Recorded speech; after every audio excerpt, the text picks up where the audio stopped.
The phone buzzed on the kitchen counter at exactly 10:47 p.m. Naomi stared at it from across the room, her hands still wet from washing dinner dishes. Brett's name lit up the screen. She dried her hands slowly on the red dish towel, the one she'd bought last month when she thought their marriage was just going through a rough patch. How naive she had been. "How are you? Feeling lonely without me?" She read the text 3 times. Each time her stomach twisted tighter. Brett had been gone for 4 days on what he called an important business trip to Seattle. 4 days of freedom, he'd probably thought. 4 days to do whatever he wanted, with whoever he wanted. But Naomi had spent these 4 days differently. She'd spent them discovering the truth. It started 2 weeks ago when Brett's credit card statement arrived at the house instead of his office. He usually intercepted all the mail, but that Tuesday he'd been running late for work. Naomi had opened it without thinking, expecting to see the usual charges for gas, groceries, maybe lunch with clients. Instead she found hotel rooms. Expensive dinners for 2. Jewelry purchases she'd never received. All while he claimed to be working late at the office. She could have confronted him then. A younger version of herself, the woman she was when they married 7 years ago, would have. That Naomi would have cried and demanded answers and maybe even believed whatever lies he spun. But this Naomi, the one who had watched her mother stay with a cheating father for 30 years, who had lost herself bit by bit trying to be the perfect wife, had decided to be smarter. She hired a private investigator. Not the dramatic kind from movies, but a quiet woman named Patricia who worked efficiently and discreetly. Patricia had given her the report 3 days ago, right before Brett left for his trip.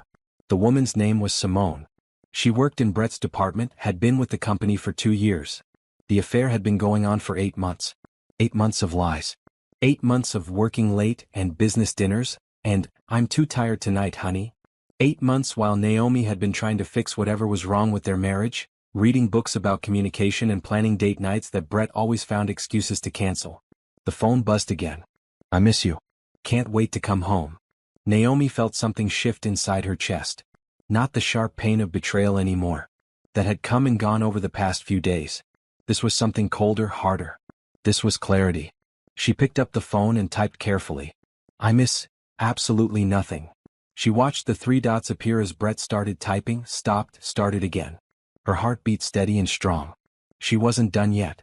"Actually, I miss the woman I used to be. Before I spent 7 years trying to make a liar happy. Before I sacrificed my career for someone who throws away our marriage for hotel rooms and secret dinners. I miss respecting myself." Sent. "I found the credit card statements, Brett. All of them. I know about Simone. I know about the hotels, the jewelry, the trips that weren't really business trips. I hired an investigator. I have photos, receipts, text messages you thought you deleted. I have everything." Sent. Her hands were steady now. She added one more message, the one that would change everything. "I've already spoken to a lawyer. The papers will be ready when you get home. Don't bother coming back early. Actually do. I want to see your face when you realize you lost someone who actually loved you for someone who's just using you for expensive dinners and career advancement. Have a safe flight." She set the phone down and walked to the living room. The house was quiet. She'd always hated how quiet it got when Brett traveled, how the silence felt like proof she was alone.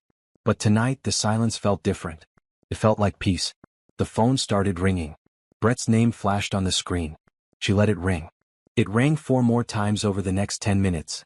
She ignored each call. Then the text started coming rapid fire. "Naomi, please. Let me explain. It's not what you think. We need to talk about this. Please answer the phone. Baby, please. I made a mistake. Let me make it right." She read each one with a strange detachment.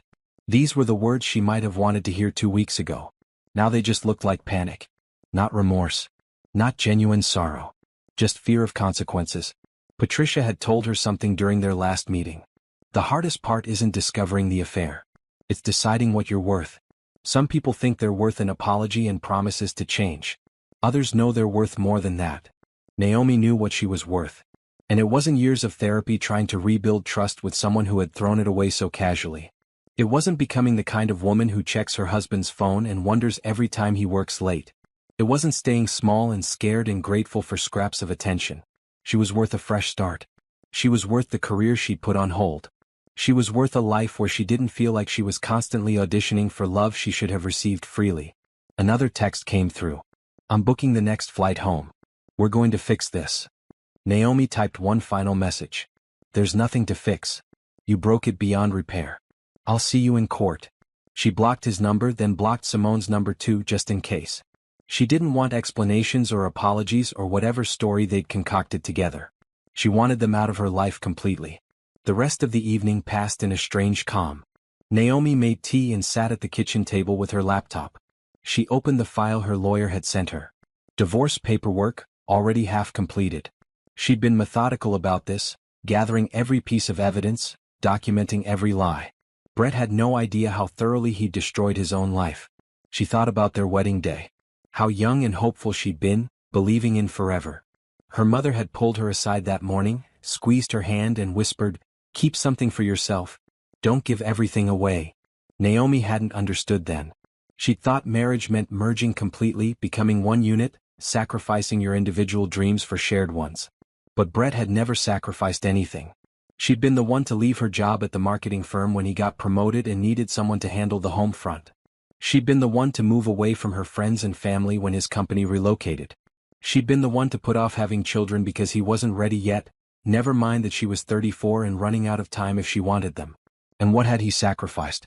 Nothing. He'd built his career, kept his autonomy, and apparently found time for a whole separate relationship on the side. The tea grew cold in her cup. Outside, she could hear the neighborhood settling in for the night. Dogs barking, cars pulling into driveways, the distant sound of someone's television. Normal life continuing while hers transformed completely. Her phone, still on the kitchen counter, buzzed constantly. She'd blocked Brett's number, but apparently he'd found other ways to reach her. Emails now flooding her inbox. She deleted them without reading. There was nothing he could say that would matter. At midnight she finally went to bed. Not to their bedroom, the one they'd shared for 7 years. She went to the guest room and locked the door. Tomorrow she would start packing his things. Tomorrow she would change the locks. Tomorrow she would begin the process of erasing him from her life. But tonight, in the quiet darkness of the spare room, Naomi felt something she hadn't felt in years. She felt free. The weight that had been pressing on her chest for months, the constant anxiety that something was wrong, the exhausting effort of trying to fix a marriage that was already dead, all of it lifted. She'd spent so long being afraid of this moment. Afraid of being alone, of starting over, of admitting failure. But lying there in the dark, she realized something important. This wasn't failure. Staying would have been failure. Accepting less than she deserved would have been failure. This was survival. This was self-respect. This was the first step toward becoming herself again. Her last thought before sleep came was about the future. Not the one she'd planned with Brett, but a new one. One where she made the decisions, where she put herself first, where she didn't apologize for taking up space in her own life. Brett could have his affair and his lies and his desperate attempts to fix what he'd shattered. Naomi was done picking up pieces. She was going to build something entirely new, something that belonged only to her, something no one could take away. And for the first time in 8 months, she slept through the night without waking up worried. Morning came with harsh sunlight cutting through the guest room blinds. Naomi woke at 6, her internal clock refusing to acknowledge that her world had shifted overnight. She lay still for a moment, half expecting to hear Brett moving around the house, getting ready for work. Then she remembered. Brett was in Seattle. Brett was panicking. Brett was no longer her problem. She got up and walked to the kitchen, still wearing the blue cotton pajamas she'd put on last night. Her phone sat where she'd left it on the counter, screen dark and silent now. She made coffee, strong and black, and opened her laptop at the dining table. Patricia had sent her a secure link to access the full investigation report.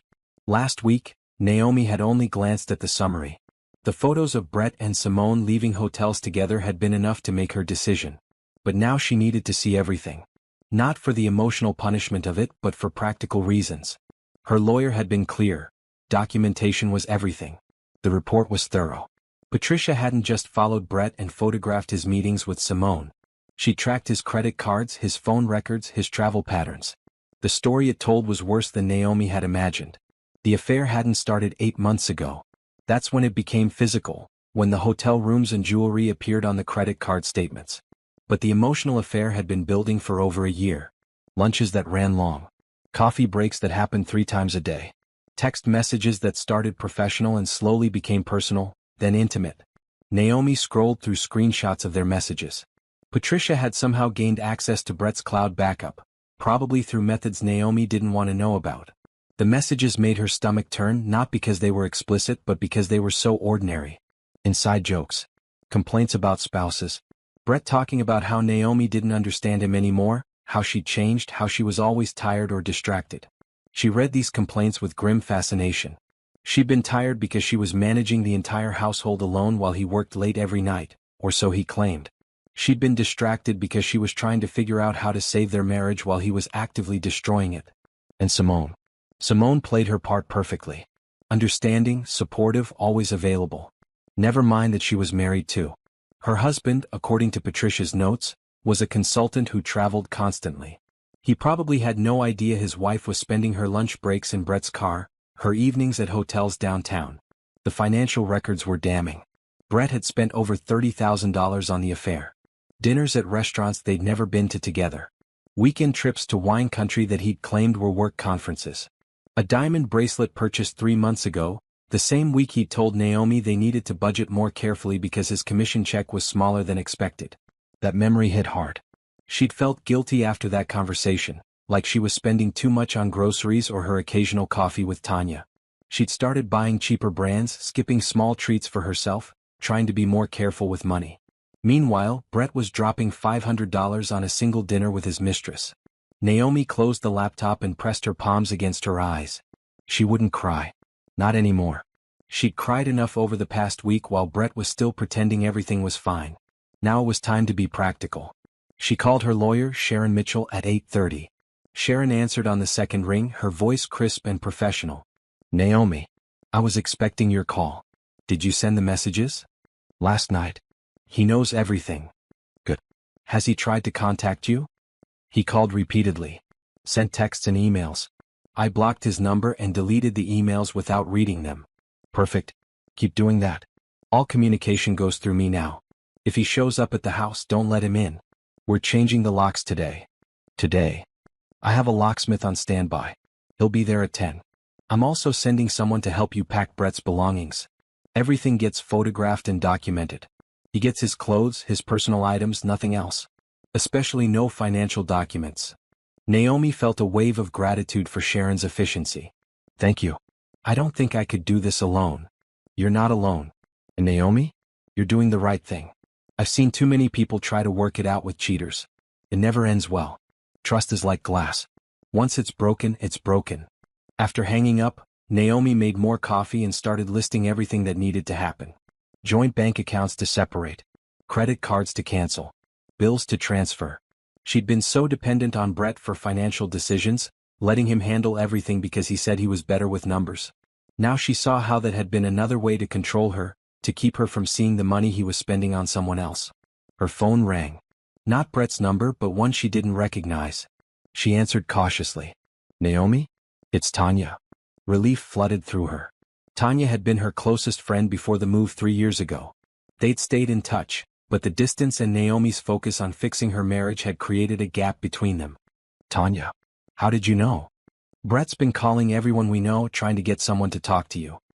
He called me 20 minutes ago, crying about how you won't answer his calls and it's all a misunderstanding. It's not a misunderstanding. He's been having an affair for over a year. I have proof. Photos, receipts, everything. Tanya let out a long breath. I knew something was wrong. Last time we talked you sounded so defeated. Like you'd given up on being happy. I should have pushed harder, should have visited. It's not your fault. I was good at hiding it. Good at pretending everything was fine. Well, I'm not letting you hide anymore. I'm coming down this weekend. We're going to pack up his stuff, burn some sage and remind you who you were before you met that lying piece of trash. Naomi found herself smiling for the first time in days.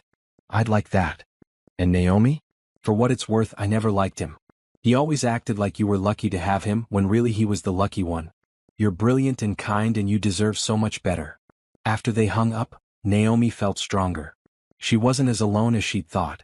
Tanya was coming. Sharon had everything under control. The locksmith would be here in an hour. She went to the bedroom she'd shared with Brett and started pulling his clothes from the closet.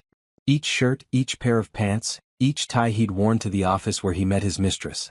She packed them methodically, not with anger but with calm determination. These were just objects. They had no power over her anymore. The locksmith arrived exactly at 10, an older man with kind eyes who didn't ask questions. He changed all the exterior locks, installed a new deadbolt on the front door, and gave her 3 sets of keys. "You're safe now," he said simply. She tipped him extra. By noon, Brett's belongings were packed in boxes stacked neatly in the garage. His clothes, his books, his laptop and work papers. She'd left his wedding ring on top of his suitcase, still in its box. She wouldn't be needing hers either. Sharon called at 1. "Brett's lawyer contacted me. He wants to talk, wants to negotiate." I told them there's nothing to negotiate. "You want a clean break, 50-50 split of assets. No alimony either way. He should consider himself lucky you're not going after his retirement fund." "When can we file?" "Papers will be ready Monday. He'll be served at work." "I know that sounds harsh, but trust me, public service is effective. He won't be able to spin some story to his colleagues if the process server hands him divorce papers in the office." "What about Simone? What about her? Does her husband know?" Sharon was quiet for a moment. "That's not really your concern, Naomi." "I know. But he deserves to know the truth too. I can't advise you to contact him. But if someone were to send him an anonymous email with some information, well, I couldn't stop that either." After hanging up, Naomi sat with that thought. She wasn't a vengeful person. She'd never wanted to hurt anyone. But Simone's husband, whoever he was living the same lie she'd been living. He deserved the truth. She created a new email account, anonymous and untraceable. She wrote a simple message: "Your wife Simone is having an affair with her colleague Brett. It's been going on for over a year. I'm attaching proof. I'm sorry you have to find out this way, but you deserve to know the truth." She attached several of Patricia's photos, the ones that were clear and undeniable. Then she found Simone's husband's work email through a simple internet search and sent the message. It felt strange pressing send. Like she was setting off a bomb in someone else's life the way hers had exploded. But she didn't feel guilty. She felt like she was balancing the scales somehow, making sure the people who'd lied and cheated faced consequences beyond just her divorce. Her phone buzzed. An email from an unknown address. Against her better judgment, she opened it. "Naomi, please. It's me, Brett. I borrowed a phone because you blocked mine. You have to understand. Simone means nothing. It was a mistake, a stupid mistake. I love you. I've always loved you. We can fix this. Please just talk to me. I'm getting on a plane in an hour. I'll be home by 7. Please be there. Please give me a chance to explain." She deleted the email and blocked that address too. There would be no explanation, no second chances. She'd spent 7 years giving Brett chances and he'd used every single one to take more from her while giving nothing back. At 3, she took a shower and put on a green dress she hadn't worn in months. Brett had always said it was too bright, too attention-seeking. She looked at herself in the mirror and thought she looked alive again. She put on makeup, did her hair, sprayed perfume. Not for anyone else. For herself. The house was hers now. The locks were changed. His things were packed. And when he showed up tonight, she would be ready. Not as the broken woman he'd left behind, but as someone new. Someone who knew her worth. Someone who refused to settle for lies and scraps of affection. She made dinner, a real meal instead of the quick sandwiches she'd been eating lately. She set the table with good dishes, poured herself a glass of wine, and ate slowly, savoring each bite. The silence didn't feel lonely anymore. It felt like freedom. At 6:30 her phone rang. "Sharon. Brett's plane landed early. He's on his way to you. Are you ready?" "I'm ready." "Remember, don't let him in. Talk through the door if you have to talk at all. Don't let him manipulate you into feeling guilty or sorry for him. You're the victim here, not him." "I know. Thank you, Sharon." At 7:15 she heard his car in the driveway. The door handle rattled. His key didn't work. She heard him try it 3 more times, heard his frustrated curse when he realized she'd changed the locks. Then came the knocking. "Naomi. Naomi, I know you're in there. Please open the door. We need to talk about this." She stayed in the living room sipping her wine, letting him knock. She had nothing to say to him. Nothing that would matter anyway. The knocking got louder. "Naomi, this is crazy. This is our house. You can't just lock me out. Open the door right now." Still she stayed silent. "Fine. Fine. If that's how you want to play this, we'll do it your way. But you're making a huge mistake. You'll regret this. You'll regret throwing away 7 years over one stupid mistake." She almost laughed at that. One mistake. As if it wasn't hundreds of lies, hundreds of choices to betray her, hundreds of moments when he could have stopped and didn't. She heard him walk back to his car. Heard the trunk open, then his footsteps returning. He was probably getting his suitcase, realizing his clothes were already packed for him. The garage door opener didn't work. She deactivated it along with his keys. Naomi, where are my things? What did you do with my stuff? She got up calmly and walked to the front door. She didn't open it, just spoke through the wood. Your belongings are boxed in the garage. The door code no longer works. I'll have them delivered to wherever you're staying. You can text the address to my lawyer. Your lawyer? You can't be serious about this. Naomi, we've been married for 7 years. You're my wife. I was your wife. Past tense. Now I'm the woman divorcing you. You'll be served with papers on Monday. All communication goes through Sharon Mitchell. Her number is on the card I left with your boxes. I'm not leaving. This is my house too. You can't keep me out. Actually, I can. It's in my name. Remember when you said it would be better for taxes if the house was only in my name? Remember how you insisted on that? Turns out that was the best financial decision you ever made, at least for me. She heard the moment that realization hit him. The silence that followed was satisfying in a way she hadn't expected. You've been planning this. You've been planning this whole thing. I've been protecting myself. There's a difference. Goodbye, Brett. My lawyer will be in touch. She walked away from the door. Heard him yell her name a few more times. Heard him kick the door once, which was both pathetic and typical. Then finally she heard his car start and drive away. She poured another glass of wine and raised it to the empty room. To new beginnings, she said out loud. And to never settling for less than I deserve again. Brett didn't go far. Naomi knew he'd booked a hotel room 3 blocks away because his lawyer told Sharon, who told her. He was close enough to be a nuisance but far enough that she didn't have to see him. The next morning, Saturday, he started calling Sharon every hour demanding to see Naomi, to get his things, to talk about their marriage. Sharon shut him down every time. Your belongings will be delivered Monday. All marital assets are being divided according to state law. Sign the papers and this goes quickly. Fight it and we'll drag out every detail of your affair in court. Your choice. Naomi spent Saturday morning at the farmer's market, something she hadn't done in months. Brett always said it was too crowded, too expensive. She bought fresh flowers, organic vegetables, a loaf of sourdough bread that cost $12 and was worth every penny. She walked slowly through the stalls, letting the sun warm her face, feeling like a person again instead of just someone's disappointed wife. Tanya arrived that afternoon with her partner, Chris, and 2 bottles of good wine. They helped Naomi rearrange the furniture, taking down the photos of her and Brett, boxing up the wedding gifts from his side of the family. They ordered pizza and sat on the floor like they were in college again, laughing about old times. Remember when you told me you were dating Brett? Tanya said, refilling their wine glasses. You were so excited. You said he was ambitious and confident and knew what he wanted. I thought those were good things. They are. Until you realize he only wants what benefits him. Tanya squeezed her hand. But you're going to be okay. Better than okay. You're going to remember who you were before him. Who was I? Fierce. Funny. You used to talk about starting your own consulting firm. You had this whole business plan. You were going to specialize in helping small businesses with their marketing. Naomi had forgotten about that dream. She'd put it away when Brett got promoted and they moved for his job. He'd said there would be time for her career later, after his was established. 7 years later, she was still waiting for later to arrive. I could still do that, she said slowly. I have the experience. I have the contacts from my old job. I have the house, which means I don't need to pay rent for an office right away. I could work from home. Chris, who'd been quiet most of the evening, leaned forward. Do it.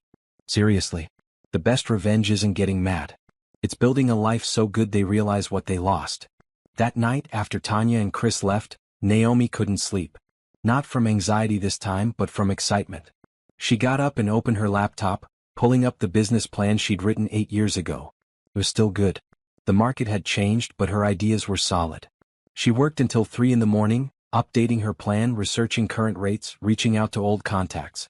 By dawn she had a framework. By the time the sun was fully up, she had a name, Bloom Consulting. A fresh start. A new beginning. Sunday brought Brett to her door again. She watched through the window as he rang the bell repeatedly, his face red with frustration. He looked terrible. Unshaven, wrinkled clothes, dark circles under his eyes. Good.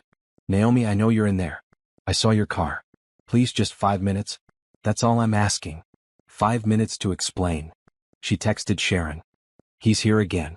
What should I do? Sharon's response came immediately. I'll call the police for trespassing if he doesn't leave. Give me 2 minutes. Whatever Sharon said to Brett's lawyer worked. Within 5 minutes, Brett was back in his car, driving away. Naomi felt a surge of gratitude for Sharon's no-nonsense approach. This was exactly what she needed. Someone in her corner, fighting for her when she was still learning how to fight for herself. Monday morning arrived cold and bright. Naomi put on a maroon blazer and black pants, the outfit she used to wear to important meetings. She had a video call scheduled at 9 with her first potential client, a woman named Patricia, ironically the same name as her investigator. This Patricia owned a bakery and needed help with social media marketing. The call went well. Naomi found herself falling back into the rhythm of consulting, asking questions, identifying problems, proposing solutions. Patricia loved her ideas and wanted to move forward immediately. They agreed on a 6-month contract with a retainer fee that made Naomi's breath catch. It wasn't a fortune, but it was a start. Her start. At 10:30 Sharon called. Brett's been served. His office manager called it unfortunate timing since he was in a meeting with the VP. Apparently he turned quite pale and had to excuse himself. How do you know that? The process server is chatty. Also, Simone was there. She saw the whole thing. Naomi felt a grim satisfaction. She wasn't proud of it, but she couldn't deny it either. What happens now? He has 30 days to respond. Based on his lawyer's calls this morning, I'd say he's going to contest everything. He wants the house, wants alimony, wants to claim you abandoned the marriage. That's ridiculous. That's panic. He's throwing everything at the wall hoping something sticks. But we have the evidence of his affair. We have the financial records showing his spending. We have everything we need. Let him contest. It'll just cost him more in legal fees. After they hung up, Naomi felt restless. She couldn't focus on work. She decided to go for a run, something else she used to do before Brett complained that she was never home. She put on sneakers and hit the trail near the park, pushing herself until her legs burned and her lungs ached and all she could think about was breathing. When she got home, there was a package on her doorstep. No return address. She brought it inside carefully and opened it. Inside was Brett's wedding ring and a note in his handwriting. I know I messed up. I know I hurt you. But throwing away 7 years is crazy. We built a life together. That has to mean something. I'm willing to do whatever it takes to fix this. Counseling, therapy, whatever you want. Just please give me another chance. I love you. I've always loved you. Please don't throw away our marriage over one mistake. She read the note twice, looking for any hint of real remorse. All she found was self-pity and manipulation. Not once did he actually apologize. Not once did he acknowledge the pain he'd caused or take full responsibility. It was all about him. His feelings, his wants, his definition of what their marriage meant. She threw the note in the trash and put the ring in a drawer. She'd give it back to him eventually or maybe sell it. Right now she didn't want to look at it. Her phone buzzed. An email from Simone's husband. She'd almost forgotten about sending him the evidence. Thank you for telling me the truth. I confronted my wife yesterday. She admitted everything. We're separating. I just wanted you to know that I appreciate you reaching out, even though I'm sure it wasn't easy. I hope you're doing okay. She wrote back. I'm doing better than okay. I'm doing what I should have done a long time ago. I'm putting myself first. Good luck with everything. That felt like closure on that chapter. She didn't need to know what happened to Simone or her husband. That was their mess to sort out. Naomi had her own life to rebuild. Tuesday brought another client meeting, this time with a guy who owned a gym and wanted help rebranding. Wednesday was a consultation with a woman starting an online boutique. By Thursday, Naomi had 3 clients and a waiting list. Word was spreading faster than she'd expected.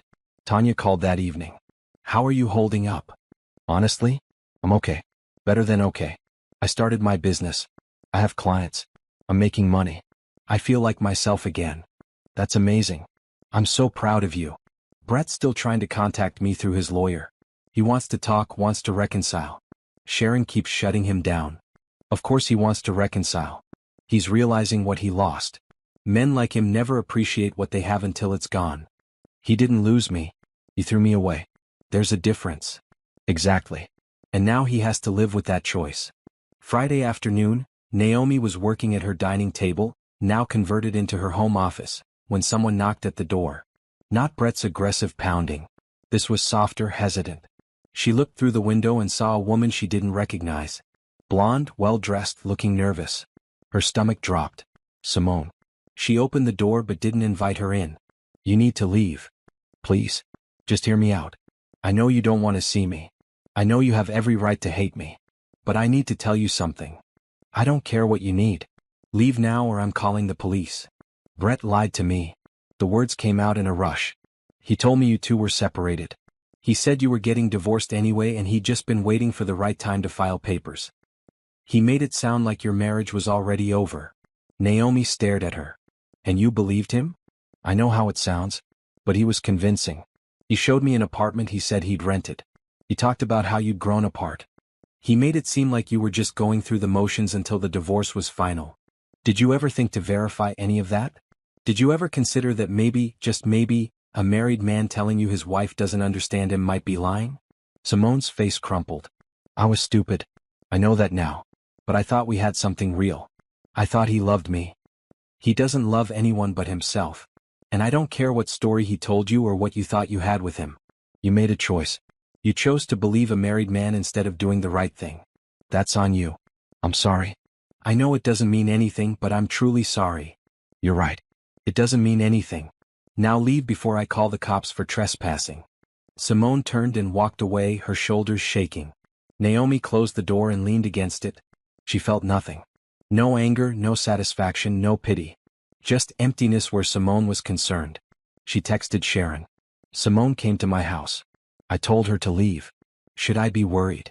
No. She's desperate. Brett probably dumped her once he realized she was just as disposable to him as his marriage. Don't engage with her again. She's trying to make herself feel better about her choices. That's not your problem. That night, Naomi treated herself to dinner at her favorite restaurant, the one Brett always said was too fancy for a regular weeknight. She sat alone at a table by the window, ordered the expensive pasta and a glass of wine, and enjoyed every single bite. People at other tables probably thought she looked sad or lonely eating by herself. She didn't care. She felt powerful. She felt free. Her phone buzzed during dessert. Another email from Brett, this time from yet another new address. I saw Simone today. She told me she went to see you. I didn't ask her to do that. I ended things with her. It's over. It's been over. You're the one I want. You're the one I've always wanted. I made a terrible mistake and I'll spend the rest of my life making it up to you if you just give me the chance. Please, Naomi. Don't give up on us.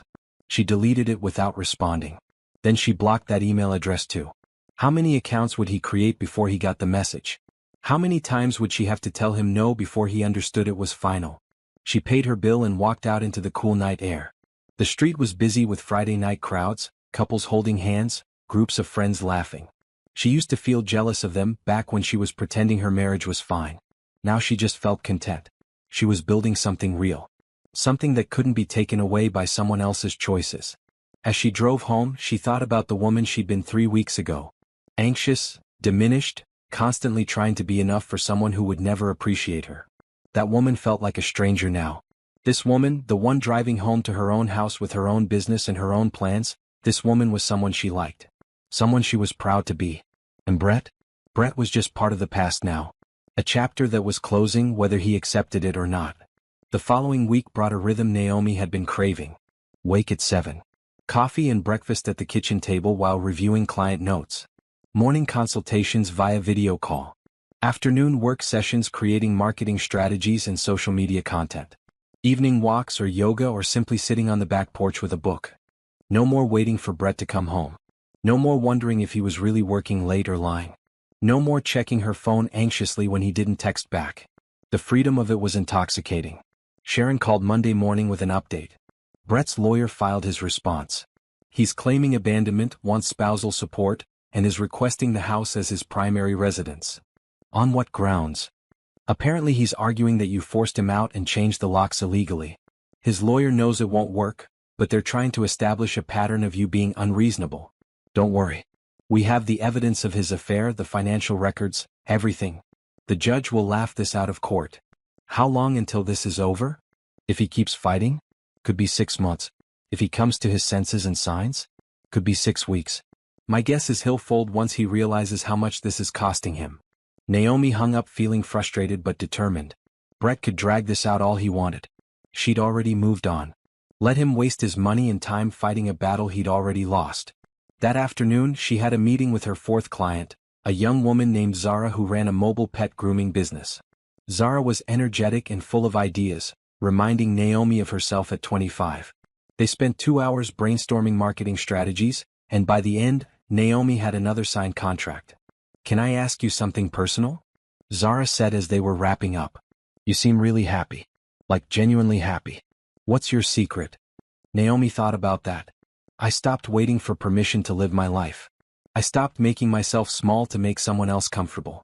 I decided I was worth more than scraps of attention and half-hearted love. Zara nodded slowly. My boyfriend keeps talking about moving in together, but he also keeps finding reasons to delay it. Says he's not ready, needs more time, has to sort some things out first. I've been waiting for 2 years. Then stop waiting. Either he commits or you find someone who will. Life's too short to spend it convincing people to choose you. After Zara left, Naomi felt good about that advice. A year ago, she wouldn't have been able to say those words. She would have encouraged patience, compromise, working on the relationship. Now she knew better. Some things weren't worth working on. Some people didn't deserve more chances. Wednesday brought an unexpected visitor. Naomi was working on a presentation when someone knocked at the door. She looked through the window and saw a man she didn't recognize. Tall, dark skin, wearing a delivery uniform. She opened the door cautiously. Can I help you? Delivery for Naomi Harris. He held out a large box. Just need a signature. She signed for it and brought the box inside. No return address again. Her stomach tightened. What now? Inside the box were more of Brett's things. His cologne, some books, a framed photo of them from their honeymoon. At the bottom was another note. I'm giving you space like you asked. But I'm not giving up on us. When you're ready to talk, really talk, I'll be here. I love you. She put everything in the garage with his other belongings. The note went in the trash. She was tired of his version of love, which apparently meant doing whatever he wanted and expecting her to just accept it. Her phone rang. Patricia, the bakery owner. Naomi, I have a friend who owns a coffee shop. She saw the post you made for my Instagram and wants to know if you're taking new clients. Absolutely. Have her email me. Also, I wanted to say thank you. My sales are up 15% since we started working together. You're amazing at this. That call energized Naomi in a way she hadn't felt in years. This was success on her own terms. Money she'd earned through her own skills and effort.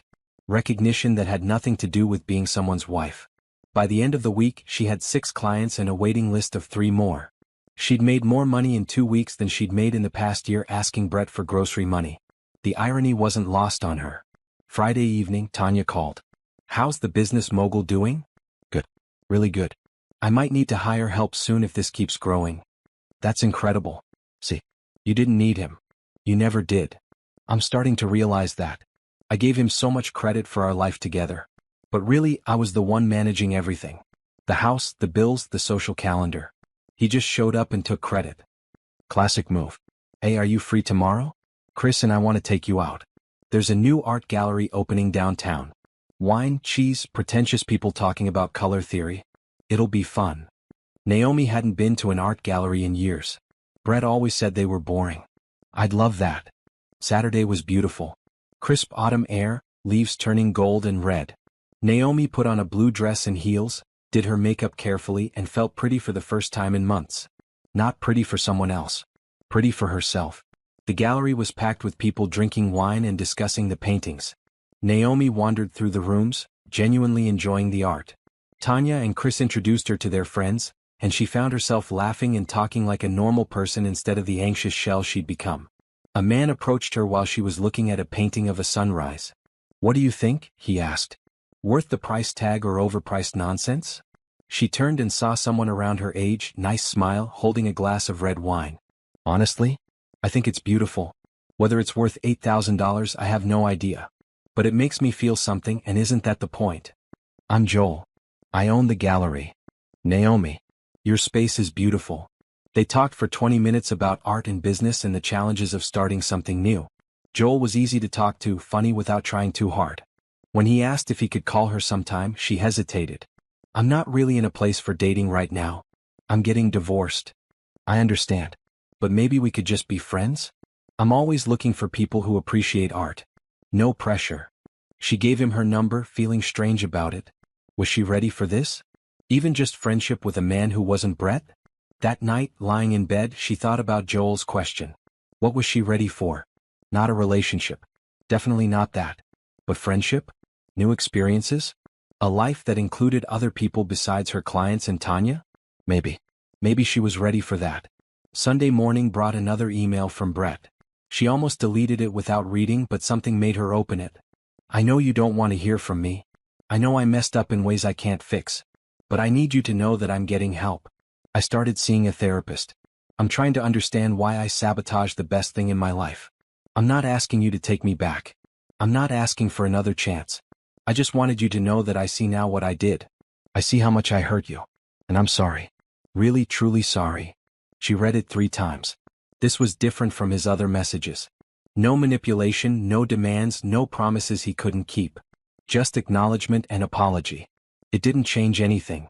Sorry didn't undo 8 months of lies. Sorry didn't give her back the trust he destroyed. Sorry didn't erase the image of him with Simone, choosing her over their marriage again and again. But it was something. A small something.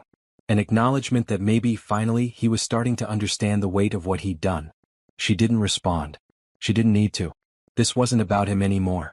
It was about her, about the life she was building, about the future she was creating brick by brick. Monday brought a call from Sharon with good news. Brett's lawyer contacted me. They want to settle. He'll sign the papers, accept the 50-50 split, and drop his claims for the house and alimony. I think he's finally accepting reality.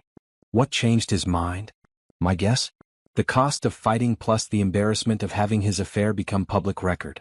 Also, according to a contact at his office, he's on thin ice with his company. They don't look kindly on employees who engage in affairs with coworkers. He's trying to salvage what he can of his career. So when can we finalize this? If he signs this week? You could be officially divorced by the end of the month. The end of the month. 4 weeks away. It felt both impossibly close and painfully far. That evening, Naomi celebrated with wine and her favorite takeout. She sat in her living room, music playing softly, and thought about the woman she'd been a month ago. Scared, hurt, uncertain. That woman had needed Brett to validate her worth. Had needed his approval to feel okay about herself. This woman didn't need anyone's approval. She was building a business, making money, creating a life that was entirely her own. She had friends, clients, dreams. She had everything she needed. The divorce would be final soon. Brett would be out of her life completely. And then what? Then she could really begin. Then she could figure out who she was when she wasn't defined by someone else's choices. The thought was terrifying and exciting in equal measure. But mostly it was freeing. Her phone buzzed. A text from Joel. Hey, there's a photography exhibit opening next weekend. Thought you might like it. No pressure. Just friends. She smiled and texted back. I'd love to. Thanks for thinking of me. Just friends. She could do just friends. She could allow good people into her life without it meaning anything more than that. She could be open to experiences without losing herself in someone else's expectations. That was growth. That was healing. That was the beginning of something new. Brett signed the papers on a Wednesday morning in early October. Sharon called Naomi with the news while she was preparing for a client presentation. It's done. He signed everything.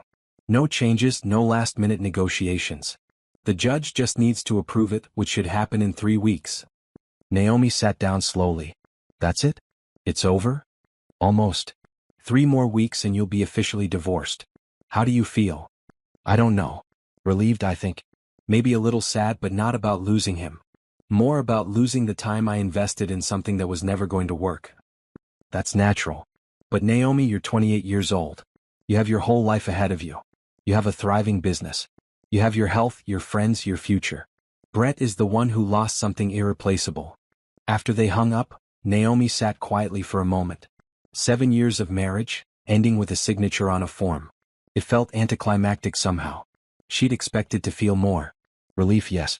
But also closure, maybe even grief. Instead she felt empty. Not in a bad way. More like a clean slate. Room for something new. She went back to her presentation, focusing on the work that had become her anchor.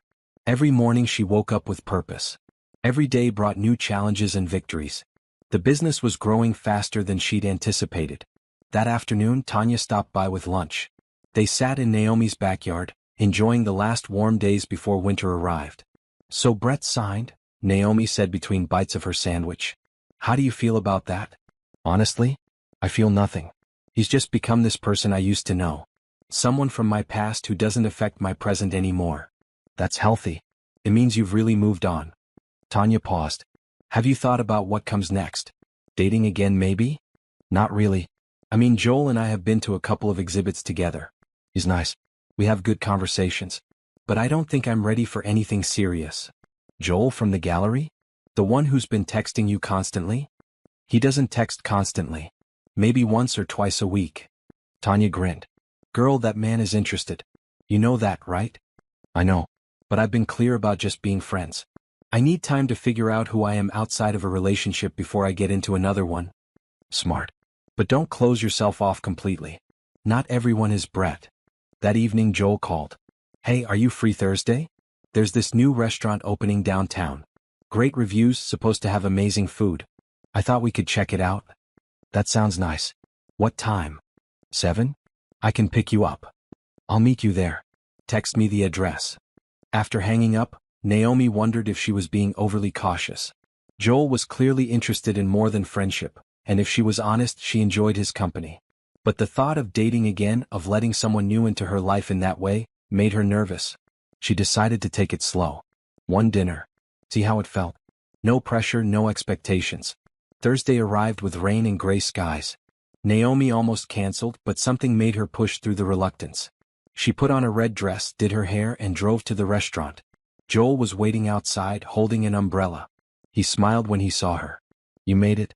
I was worried the weather might scare you off. I don't scare easily anymore. Dinner was wonderful. The food was excellent, the conversation flowed naturally, and for the first time in months, Naomi felt like herself. Not Brett's wife, not a business owner, just Naomi. A woman enjoying dinner with an interesting man who made her laugh. Can I ask you something? Joel said over dessert. You mentioned you're getting divorced. Are you okay? I mean, that must be hard. It is and it isn't. The marriage ending is a relief. But realizing I wasted 7 years on someone who didn't value me, that's the hard part. His loss. That's what everyone says.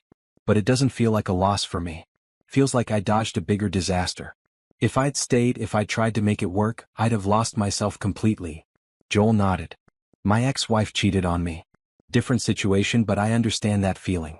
The betrayal hurts, but the relief of being free hurts less than staying would have. They talked for another hour, sharing stories about their failed marriages, finding common ground in their experiences. When Joel walked her to her car, he hesitated. I know you said you want to take things slow. And I respect that completely. But I want you to know that I really enjoy spending time with you. If you ever decide you're ready for more than friendship, I'm interested. But if not, I'm happy being your friend. Naomi appreciated his honesty. Thank you for being patient. I do enjoy spending time with you too. I'm just not ready to jump into anything serious right now. No jumping required. We can wait in slowly. Or not wait at all. Whatever you need. Driving home, Naomi felt lighter. Maybe she wasn't ready for a relationship, but she was ready to be open to possibilities. Ready to allow good people into her life. Ready to trust again, slowly and carefully. The weekend brought unexpected news. Tanya called Saturday morning, her voice tight with anger. You need to see this. Check your email. I forwarded you something. Naomi opened her laptop and found an email from someone named Andrea, who worked at Brett's company. I thought you should know that Brett has been telling people at work that you had an affair. He's claiming that's why you divorced him. He's playing the victim, saying you broke his heart. I know the truth because I saw the divorce papers when they were served. I wanted you to know what he's saying. Naomi read the email twice, feeling her calm exterior crack. This was typical Brett. When he couldn't control the narrative, he rewrote it to make himself the victim. She called Sharon immediately. Brett's telling people I cheated. He's lying about why we got divorced. Do you care what his coworkers think? The question surprised her. I guess not. But it's a lie. He's lying about me. He's protecting his ego. Men like Brett can't accept responsibility for their actions. They need to blame someone else. But here's the thing, Naomi. You know the truth. Everyone who matters knows the truth. His coworkers will figure it out eventually. And even if they don't, it doesn't affect your life. Sharon was right. Naomi didn't work with those people. She didn't socialize with them. Their opinion of her was irrelevant. But it still stung, knowing Brett was out there poisoning people against her. Can we do anything legally? We could, but it would cost time and money and energy you don't need to spend on him. My advice? Let it go. Build your life so well that his lies become obvious. Success is the best revenge. Naomi spent the rest of the weekend working on her business. She had 10 clients now and had hired a part-time assistant to help with administrative tasks. Her calendar was booked solid for the next 2 months. She was making more money than she'd ever made working for someone else. Monday brought a call from an unexpected source. Simone's husband. Hi, Naomi? This is Marcus. Wait, no, sorry. This is Eric. Simone's husband. Ex-husband now, actually. I hope it's okay that I called. I got your number from the investigator you hired. Is everything okay? Yeah, I wanted to thank you again for telling me the truth. And I wanted to let you know that Simone left the company. She couldn't handle the gossip after everything came out. She moved back to her hometown. I'm sorry you went through this. Don't be. You did me a favor. I was living a lie just like you were. Now I'm free. I'm actually dating someone new. Someone honest and genuine. It's weird but good. After they hung up, Naomi thought about Eric's words. He'd moved on quickly, found someone new. Maybe that was healthy. Maybe holding on to pain and anger was pointless when you could just let go and move forward. That evening Joel texted. Coffee tomorrow morning? I have something I want to run by you. They met at a cafe near the gallery. Joel looked excited about something. Okay, so I have this idea. My gallery needs better marketing. You do marketing. What if we work together? You want to hire me? I want to collaborate with you. You help me grow the gallery's presence, and I give you space to host client events, networking opportunities, cross-promotion. Win-win. Naomi considered it. Working with Joel could be great for her business. But it could also complicate their friendship if things went wrong. Let me think about it. Send me a proposal and I'll review it. Fair enough. And Naomi? This is separate from us personally. Even if you say no to the business thing, I still want to be friends. Or more than friends. Whatever you're comfortable with. She smiled. You're very patient. You're worth being patient for.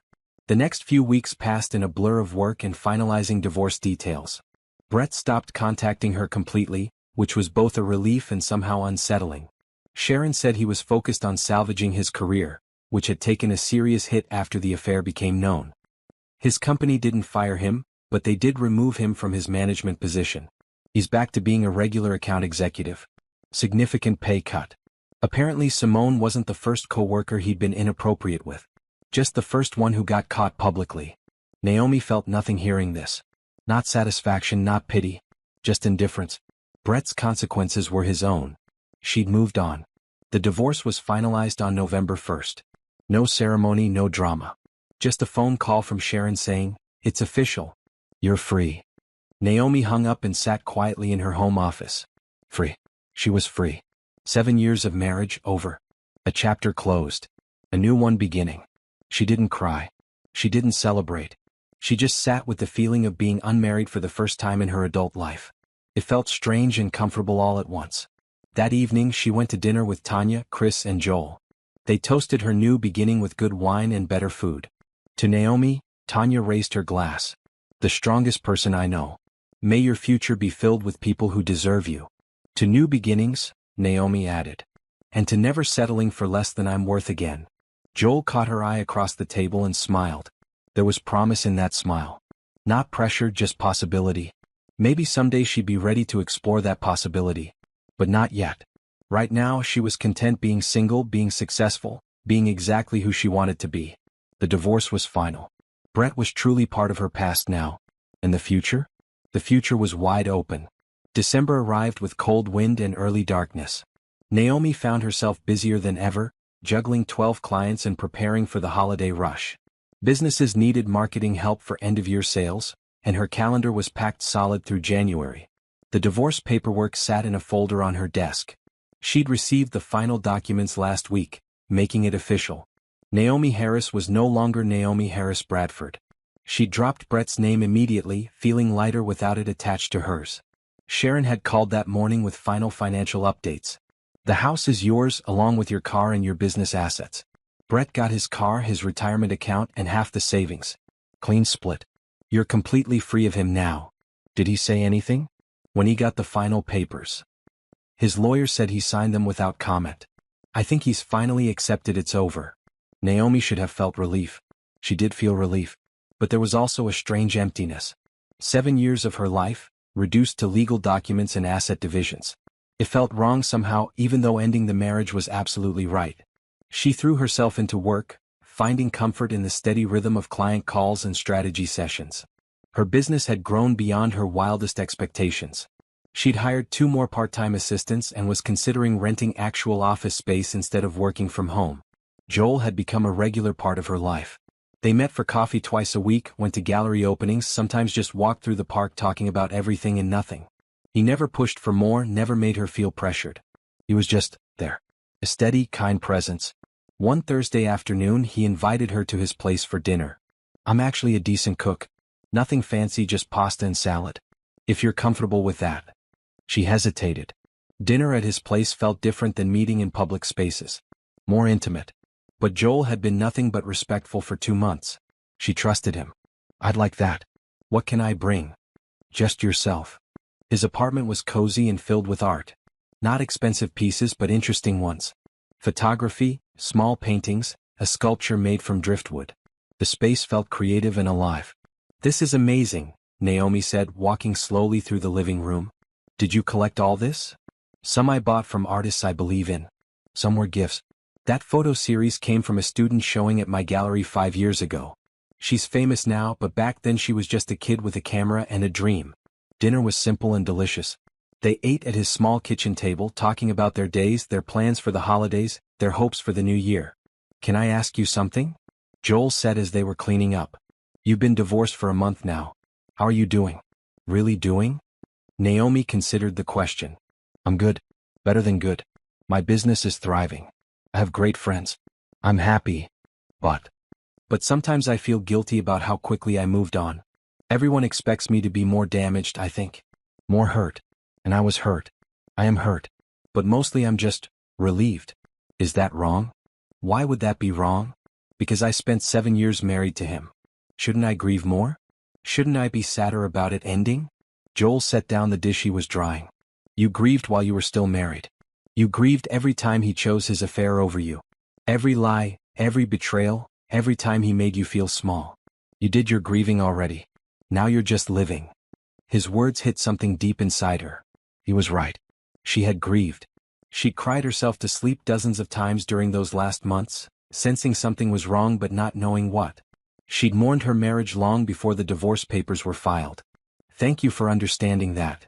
I understand because I lived it too. Different circumstances but the same pattern. Grief doesn't wait for official endings. Sometimes it comes long before, when you're still trying to hold things together." They moved to the couch with coffee. Joel put on music, something soft and instrumental. The evening felt comfortable, easy. Naomi found herself relaxing in a way she hadn't in years. "Can I tell you something?" she said. "You've been really good to me. Patient and kind and just present. I appreciate that more than you know. But you're still not ready for more than friendship." "I don't know what I'm ready for. I like spending time with you. I trust you. But the idea of being someone's girlfriend again, of having to navigate relationship expectations and compromises, it scares me." Joel nodded. "That makes sense. Brett took a lot from you. Trust, confidence, your sense of self. You're rebuilding all that. I get it. And I'm not going anywhere. Whether we stay friends or eventually become more, I'm here." She kissed him. Not planned, not thought through. Just a spontaneous gesture of gratitude and affection, and maybe the first stirrings of something more. He kissed her back gently, then pulled away. "We should probably talk about that," he said with a small smile. "Probably. But not tonight. Tonight can we just be? No definitions, no expectations. Just 2 people who enjoy each other's company." "I can do that." She left his apartment around 11, feeling conflicted. Part of her wanted more with Joel. He was everything Brett wasn't. Kind, patient, supportive. But another part was terrified of losing herself again, of becoming someone's partner instead of just being herself. The next morning brought an unwelcome surprise. Brett was waiting outside her house when she left for her morning run. "Please don't call the cops," he said quickly, hands up in a placating gesture. "I just need 5 minutes. That's all.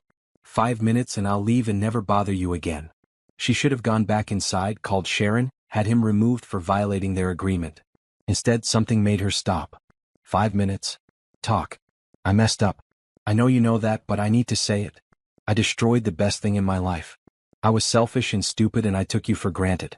You gave me everything and I threw it away for nothing. Simone meant nothing. The affair meant nothing. It was just ego and stupidity. Is there a point to this? The point is I'm sorry. Really truly sorry. Not because I want you back. I know that's not going to happen. But because you deserve to hear it. You deserved better than what I gave you. You deserved respect and loyalty and love, and I failed at all three. Naomi studied him. He looked smaller somehow. Defeated. The confidence that used to radiate from him was gone, replaced by something that looked like genuine regret. Thank you for apologizing. But it doesn't change anything. What you did changed me. I'll never be able to trust like I did before. And that's something I have to live with because of your choices. I know. I just wanted you to know that I see that now. I see what I lost. And it's killing me. That's not my problem anymore, Brett. You made your choices. Now you live with them. We both do. She went back inside, locked the door, and watched through the window as he sat in his car for a long moment before finally driving away. Sharon called an hour later. Brett's lawyer contacted me. He asked if there was any possibility of reconciliation. What did you tell them? I told them to lose my number. Was that the right call? That was perfect. That afternoon, Naomi met with a potential new client at a coffee shop downtown. The woman owned a chain of yoga studios and wanted help with a rebrand. They were discussing ideas when someone approached their table. Simone. Naomi, I'm sorry to interrupt. Can I talk to you for just a minute? The yoga studio owner looked uncomfortable. Naomi kept her voice level. We're in a meeting. Whatever you need to say can wait. Please. It's important. Naomi excused herself and walked outside with Simone, her patience wearing thin. What do you want? I wanted to apologize. Really apologize, not like last time. What I did was terrible. I knew he was married. I knew it was wrong. I let him convince me that your marriage was already over, but I should have known better. Okay. You apologized. We're done here. Brett's been calling me. He wants to get back together.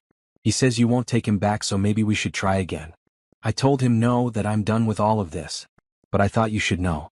In case he tries to make you think he's changed. Naomi felt nothing but tired irritation. Brett is not my concern anymore. What he does, who he's with, none of that affects me. And you coming here telling me this, trying to create some kind of connection between us? That's not going to happen. We're not friends. We're not allies. We're nothing to each other. Stop contacting me. She went back inside, apologized to her client, and finished the meeting. But the encounter left her unsettled. Brett was spiraling, trying to reconnect with Simone, still not accepting that his actions had permanent consequences. That evening she called Sharon. Brett approached me this morning. Then Simone found me at a coffee shop this afternoon. I need this to stop. I'll file for a restraining order if he contacts you again. As for Simone, she's not part of your divorce agreement, but I can send a cease and desist letter. Would that help? Yes, please. I just want to move on with my life. I can't do that if they keep showing up. Joel texted that night. How was your day?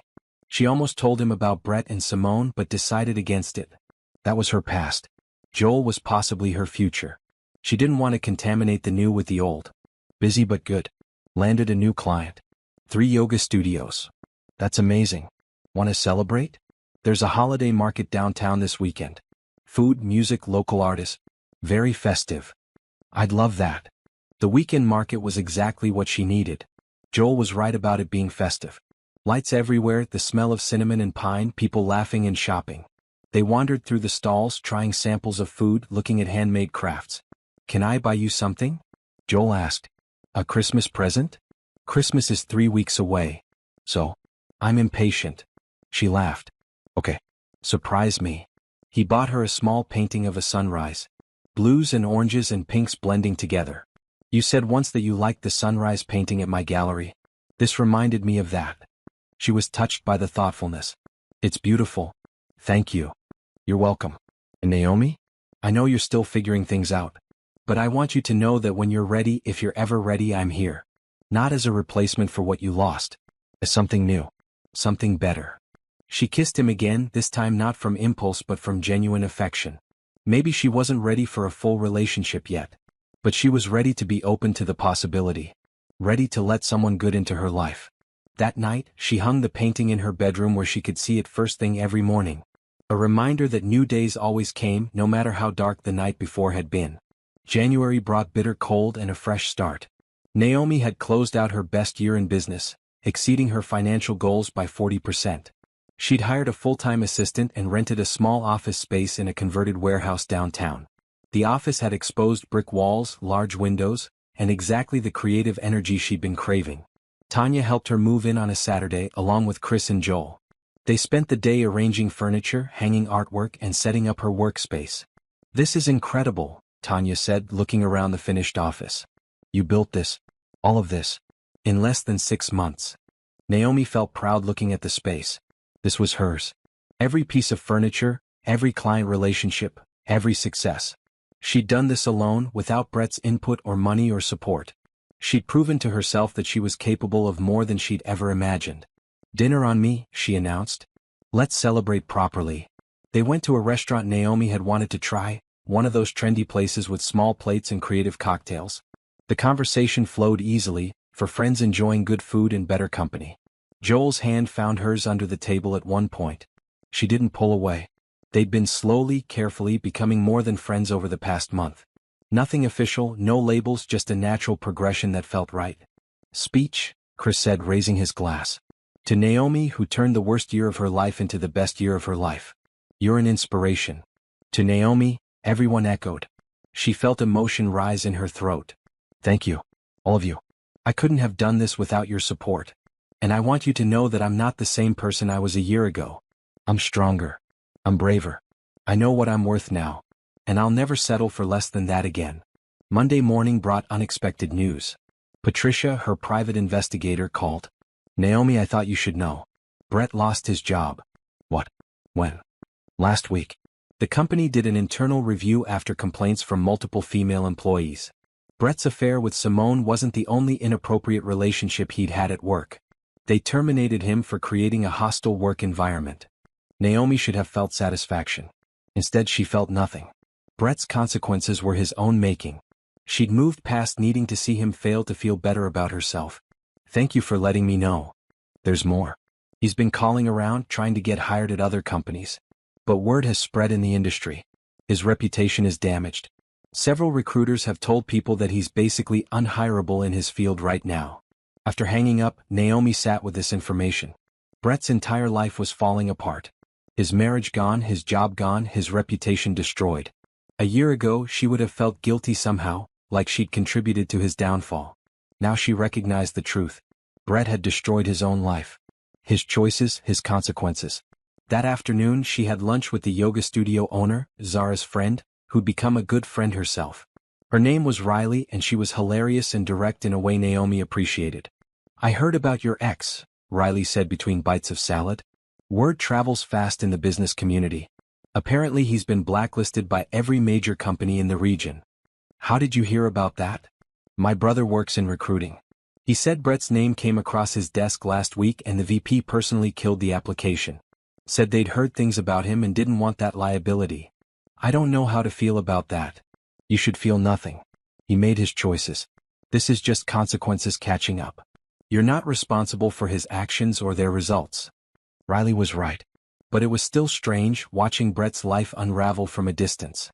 She'd spent so long being his wife, being invested in his success, that seeing his failure felt weird. Not satisfying, not sad. Just weird. That evening, Joel came over with dinner. He'd taken to cooking for her once or twice a week, claiming he enjoyed it. They ate in her kitchen, the space that used to feel lonely and now felt comfortable. "I heard about Brett," he said carefully. "Are you okay?" "Everyone keeps asking me that. Like I should be more affected by his life falling apart. But I'm not. Is that wrong?" "No.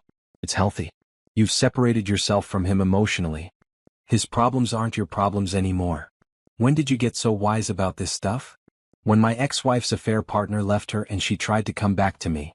I realized that her drama, her choices, her consequences had nothing to do with me anymore. I'd moved on. She was part of my past, not my present. That's where you are with Brett." They moved to the couch after dinner. Joel put on a documentary about artists, something they both enjoyed. Halfway through, Naomi's phone rang. An unknown number. She almost didn't answer, but something made her pick up. "Naomi? It's Andrea. From Brett's old office. We exchanged emails a few months ago." "Oh, hi. Is everything okay? I wanted to let you know that Brett came by the office today. Security had to escort him out. He was trying to get into the building, demanding to see the CEO. It was pretty bad. I thought you should know in case he tries to contact you." After hanging up, Naomi felt uneasy. Brett was unraveling. She'd never seen him like this.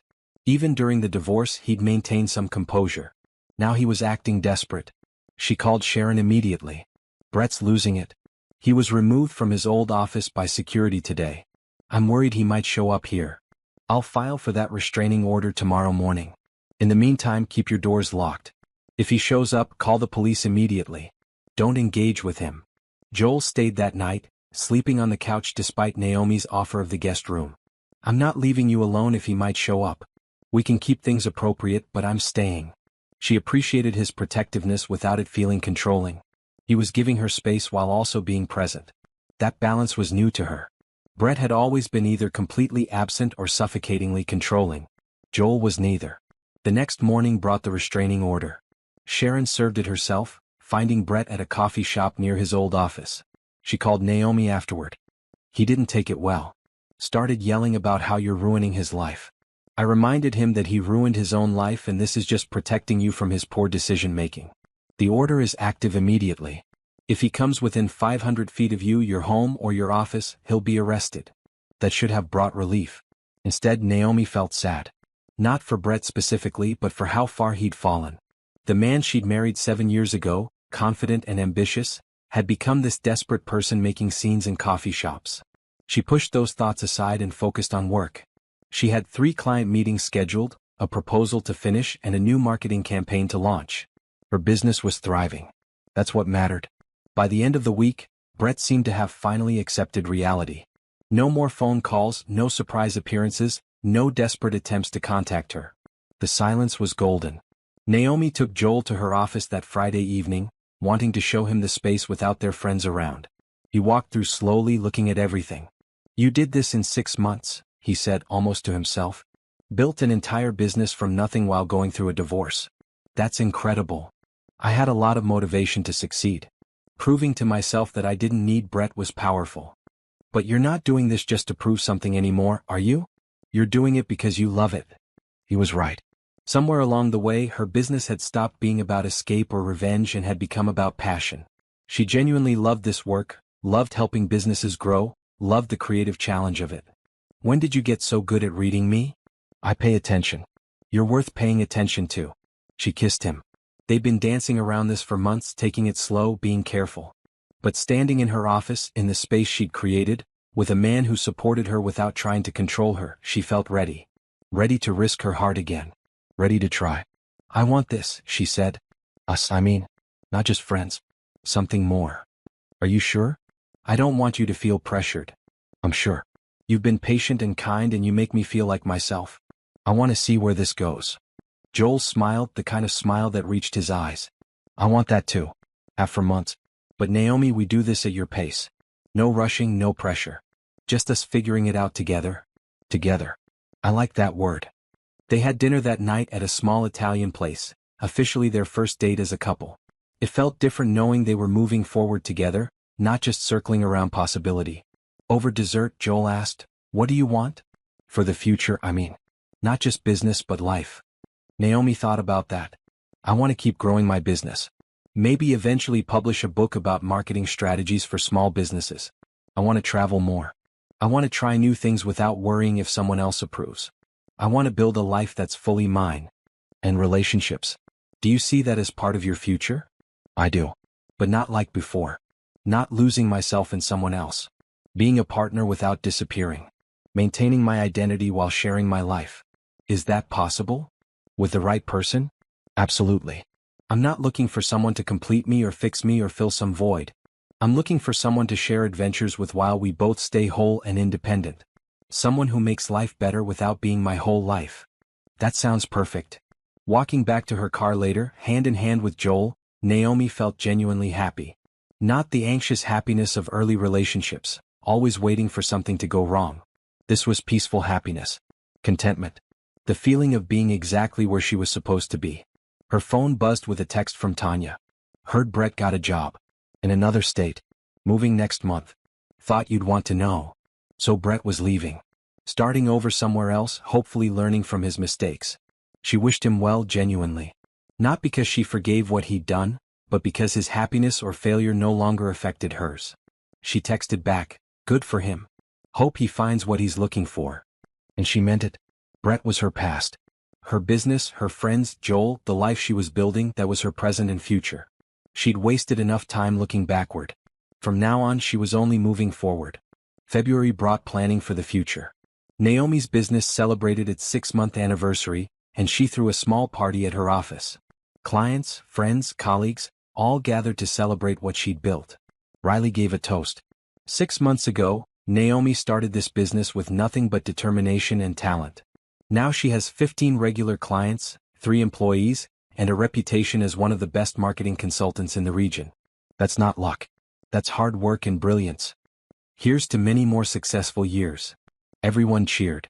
Naomi looked around the room at all these people who'd become part of her new life.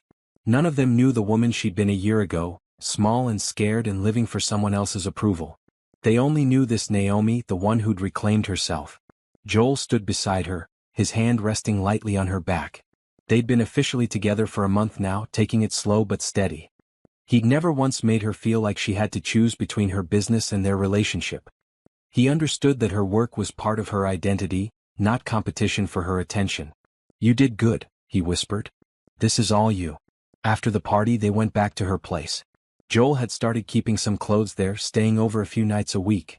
It felt natural, not like the rushed moving in she'd done with Brett. They were building something sustainable, taking time to learn each other properly. "I have something to tell you," Naomi said as they settled on the couch with wine. Brett moved. Left the state. He took a job in Colorado, according to what Tanya heard through the business network. "How do you feel about that?" "Relieved mostly. It's easier knowing he's not nearby, not able to just show up. But also kind of sad. Not for him specifically. More like sad for the time I wasted, the person I became trying to make that marriage work." Joel took her hand. "You didn't waste time. You learned what you don't want. You learned what you're worth. Those are valuable lessons even if they came from a painful place. When did you become so wise?" "I'm not wise. I just pay attention to an amazing woman who's taught me a lot about strength and resilience." She kissed him, grateful for his steady presence in her life. He wasn't trying to fix her or save her. He was just there, supportive and solid, while she continued fixing and saving herself. The next week brought a surprise opportunity. A major corporation contacted her about consulting on a nationwide marketing campaign. The kind of client that could transform her business from successful to hugely successful. "They want to meet next week," her assistant told her. "They're flying in from New York specifically to talk to you." Naomi prepared obsessively. She created presentations, researched their company thoroughly, developed 3 different campaign strategies. This was the kind of opportunity she dreamed about in college, before she'd shelved those dreams for Brett's career. The meeting went incredibly well. The executives loved her ideas, appreciated her directness, and offered her a 6-month contract worth more than she'd made in the entire previous year. "We'll need you to travel occasionally," the CEO said. "Maybe once a month to New York for in-person strategy sessions. Is that manageable?" A year ago she would have hesitated, worried about being away from home, from her obligations. Now she just smiled. "Absolutely. I'll make it work." She signed the contract that afternoon. Her business had just leveled up in a major way. Joel took her out to celebrate. They went to the nicest restaurant in town, the one with the Michelin star and the 6-month waiting list that Joel somehow bypassed. "I'm so proud of you," he said over champagne. "You built this. All of it. From nothing. From anger, actually. From the determination to prove I didn't need Brett. Maybe that's how it started. But that's not why you're successful now. You're successful because you're talented and hardworking and brilliant at what you do. Brett has nothing to do with your success." He was right. She'd started this business to escape her marriage, but she'd grown it through skill and dedication. Her success was entirely her own. "Thank you for seeing that. For seeing me. That's easy. You're hard to miss." March brought her first trip to New York. 5 days of meetings, presentations, and strategy sessions. Joel encouraged her to go, never once making her feel guilty about leaving. "This is huge for you. For your business. Go knock them out." New York was overwhelming and exhilarating. The corporate offices were impressive, the executives sharp and demanding. Naomi held her own, presenting her strategies with confidence she'd never known she had. On her last night there, she video called Joel from her hotel room. "I miss you. Is that weird? We've only been together 2 months. It's not weird. I miss you too. But I also love that you're out there doing this, being amazing, building your dreams. Come home when you're ready. I'll be here." She felt a surge of emotion. Brett had never supported her career. He'd always found ways to diminish her accomplishments, to make his work seem more important. Joel celebrated her success without feeling threatened by it. "I'll be home tomorrow night. Maybe we could do something low-key? Order and watch movies, just be together?" "Perfect. I'll bring dessert." Flying home the next day, Naomi reflected on how much her life had changed. A year ago, she'd been trapped in a dying marriage, her dreams on hold, her identity shrinking. Now she had a thriving business, a man who supported her fully, and unlimited possibilities ahead. The plane landed at dusk. Joel was waiting at baggage claim with flowers, a simple gesture that made her tear up. "Welcome home," he said, kissing her. "It's good to be home. But it was also good to be there." "Is that strange?" "Not at all. You can love your life here and still enjoy adventures elsewhere. That's healthy." They drove back to her place, talking about her trip, his week at the gallery. Everything felt easy with him. No drama, no games, no walking on eggshells. Just two people who genuinely enjoyed each other. That weekend, Tanya threw a dinner party. Naomi and Joel, Riley and her new girlfriend, Chris and Tanya. Good food, good wine, good conversation. "Can we talk about how Naomi's business is blowing up?" Riley said. "National client, New York meetings, basically becoming a boss." "It's pretty amazing," Naomi agreed. "Sometimes I still can't believe this is my life." "Believe it," Tanya said firmly. "You earned this. You worked for this. And you deserve every bit of success coming your way." Later, helping Tanya clean up in the kitchen, her friend asked, "How are things with Joel? You two seem really happy." "We are. It's different than with Brett. I don't feel like I'm auditioning for his approval. I'm just me. And he likes me exactly as I am. That's what you deserve. Someone who celebrates you, not someone you have to shrink for." April brought more travel, more clients, more success. Naomi hired 2 more employees and started thinking about expanding her office space. Her business was growing faster than she'd planned, but in the best way possible. Joel remained supportive through all of it, never complaining about her busy schedule or demanding more of her time. He had his own life, his own business, his own friends. They complemented each other without consuming each other. One evening, sitting on her back porch watching the sunset, he asked, "Do you ever regret how things turned out? The divorce, I mean. The pain you went through?" She thought carefully before answering. "I regret marrying Brett. I regret ignoring red flags. I regret giving up parts of myself for someone who didn't value them. But the divorce? The pain? No. Because that's what led me here.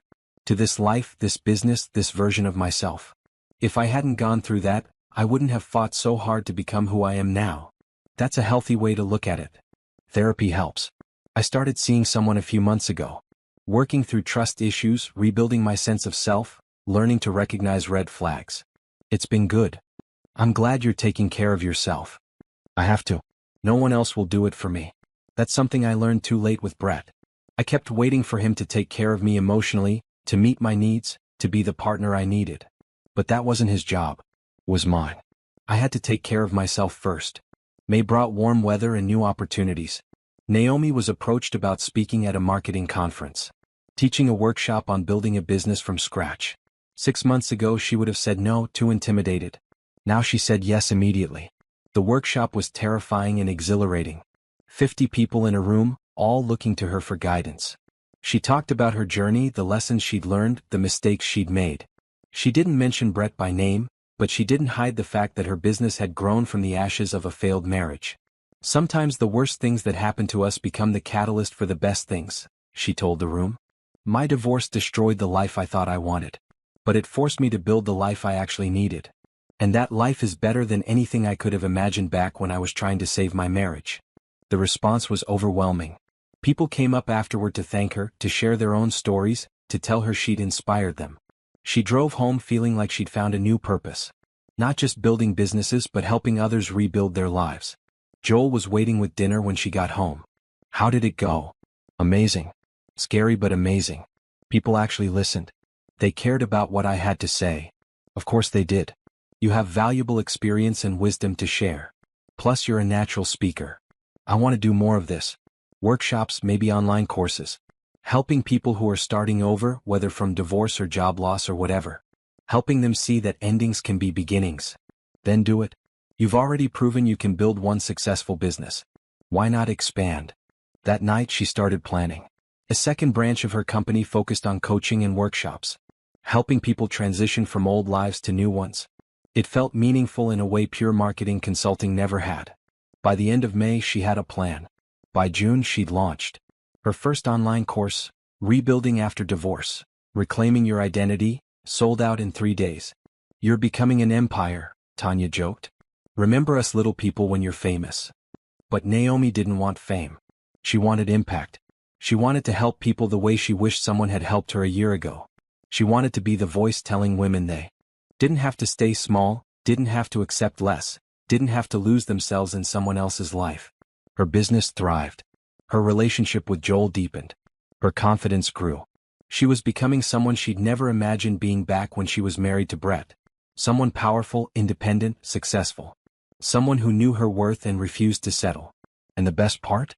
She'd done it all herself. No one had rescued her. No one had fixed her. She'd saved herself. She'd built this life brick by brick, choice by choice, day by day. That was the real success. Not the money or the clients or even the healthy relationship.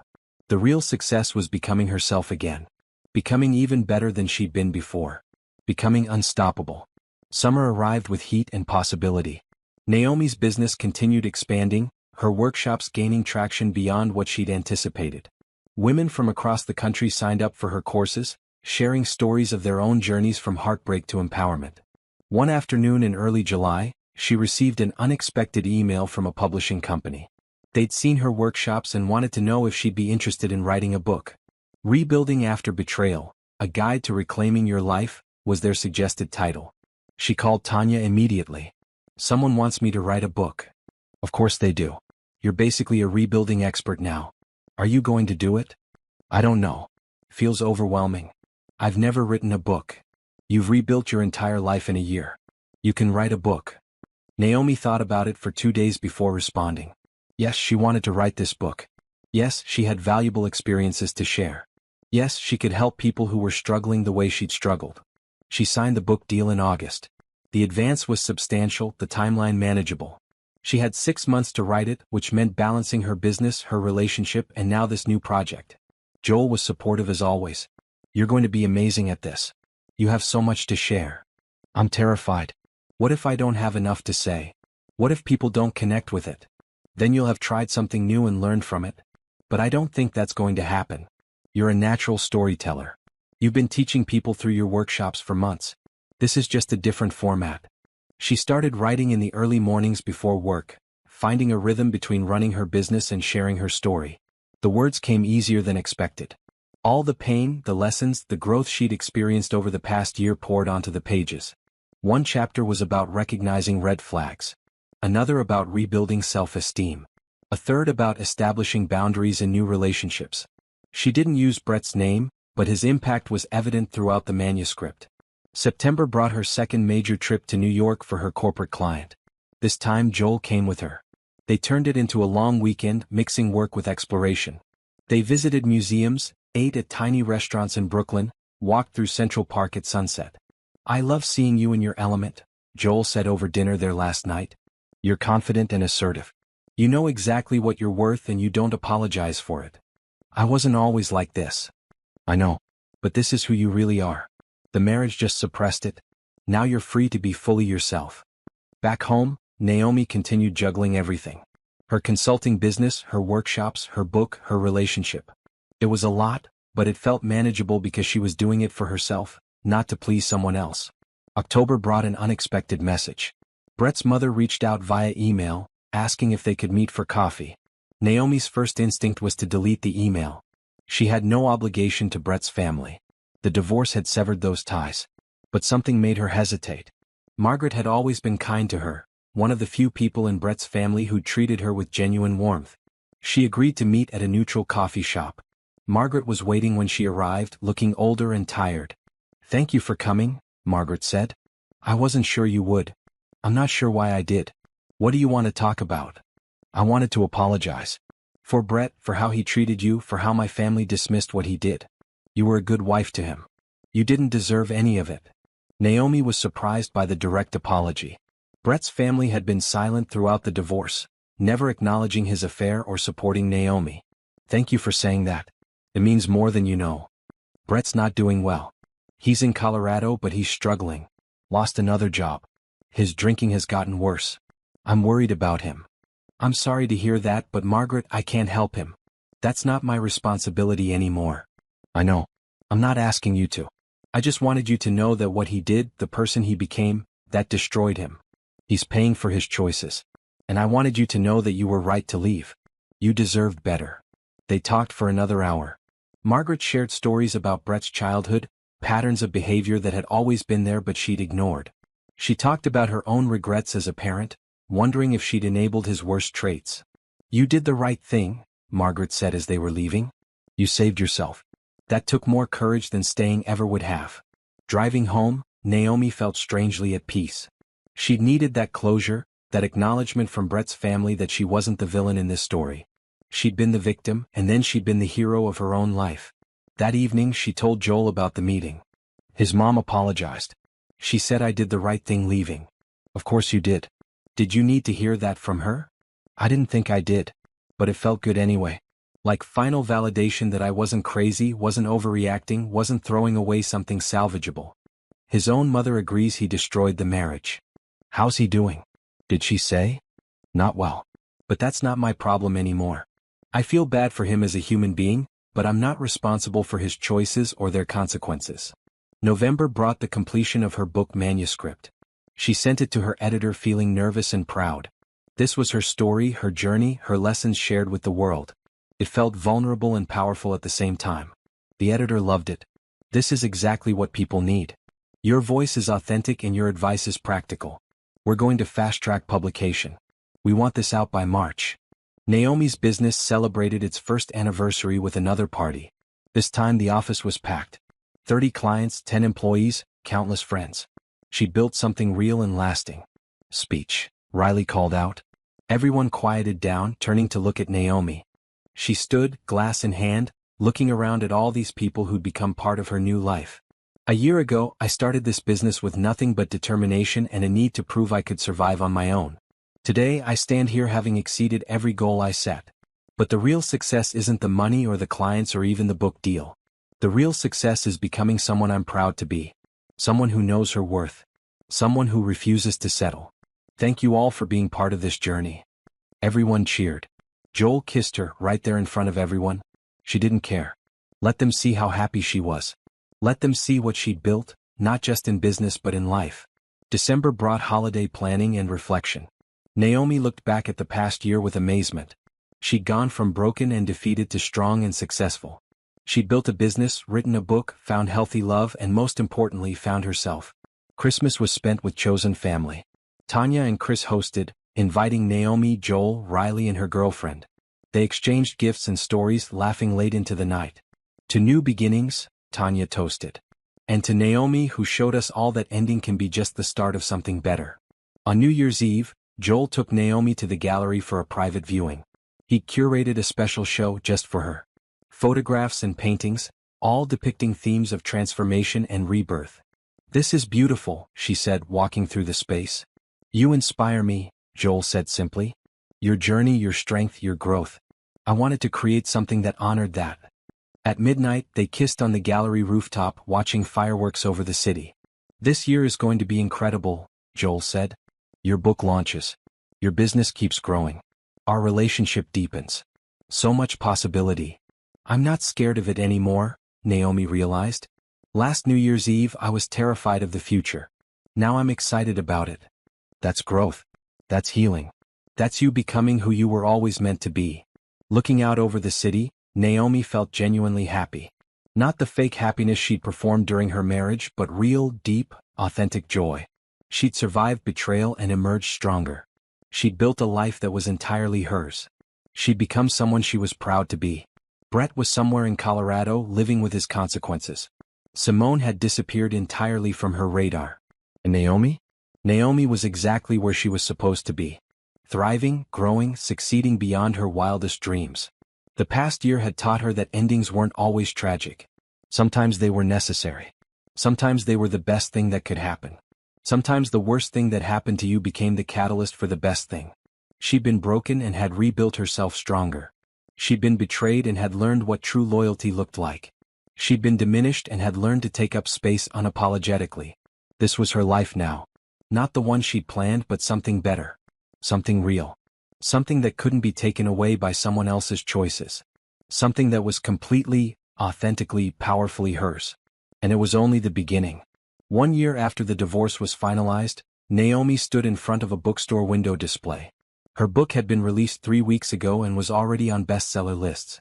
Rebuilding After Betrayal stared back at her from multiple copies arranged in a pyramid. She took a photo and sent it to Tanya. "Still can't believe this is real."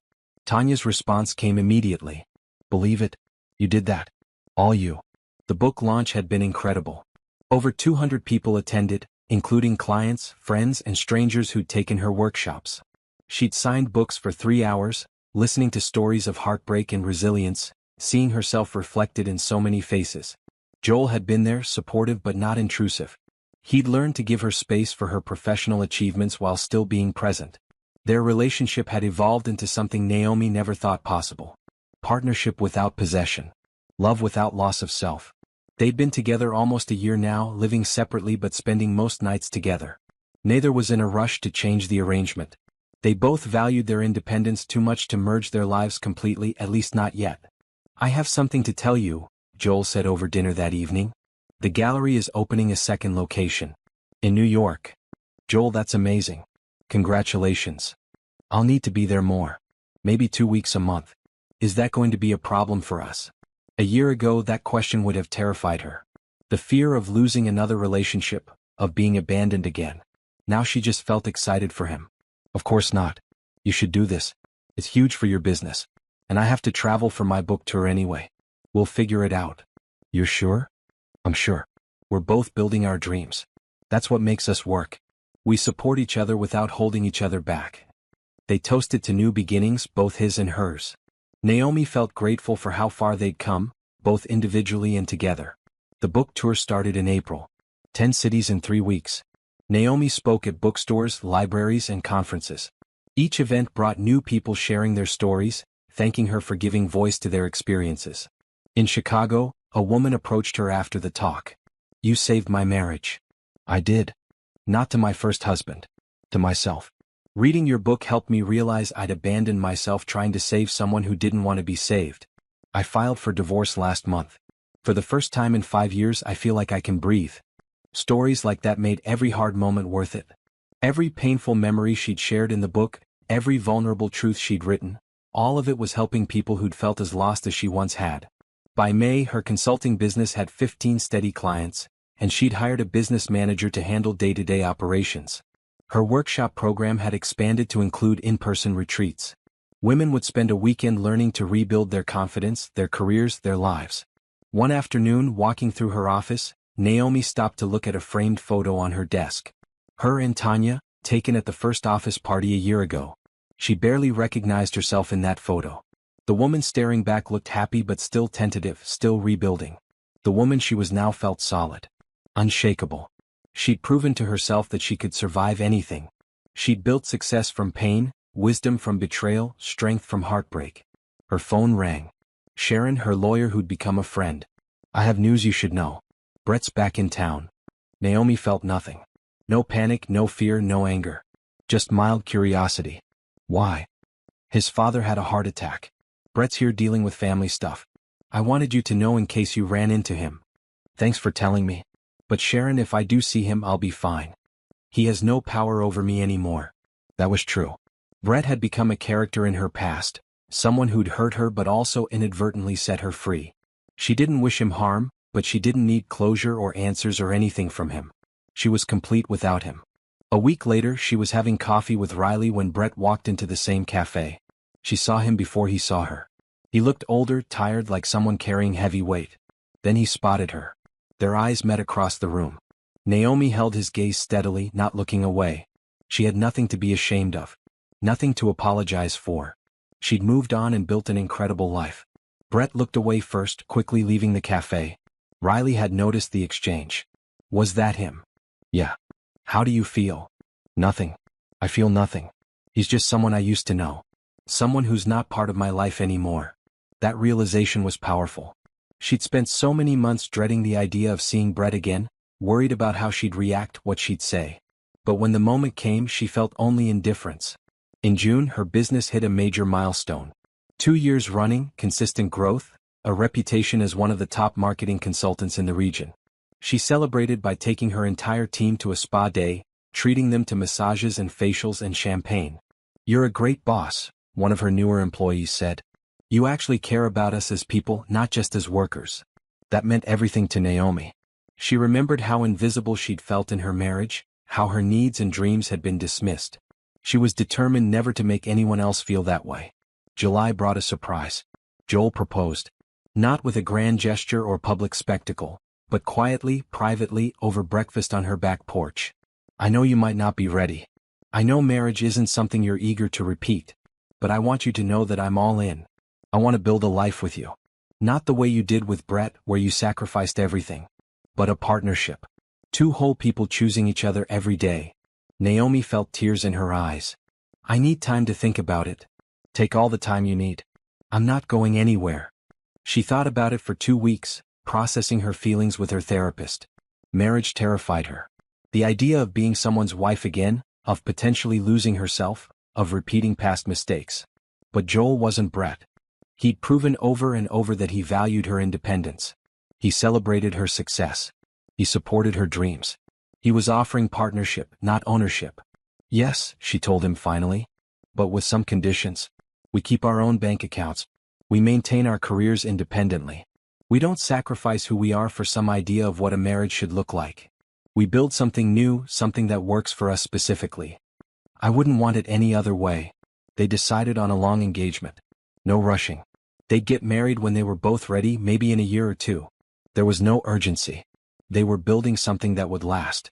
August brought news that her book was being translated into 5 languages. September brought a second book deal, this time about building a business from scratch. October brought another anniversary party for her company, now bigger and more successful than she'd ever imagined. Through it all, Naomi remained grounded. She remembered where she'd come from, what she'd survived, who she'd been when she thought Brett's love defined her worth. That woman seemed like a stranger now. She'd learned that revenge wasn't about making someone else suffer. It was about building a life so good that their absence became a blessing. It was about becoming so successful that their betrayal became the best thing that ever happened to you. One afternoon in November, almost 2 years after discovering Brett's affair, Naomi received a letter. No return address, but she recognized the handwriting. Brett's. She almost threw it away unopened. But curiosity made her read it. "Naomi, I know you've moved on. I know I have no right to contact you. But I needed to tell you that I'm sorry. Really truly sorry. Not for losing you, though I regret that every day. But for how I treated you. For making you feel small. For taking your sacrifices for granted. For betraying your trust.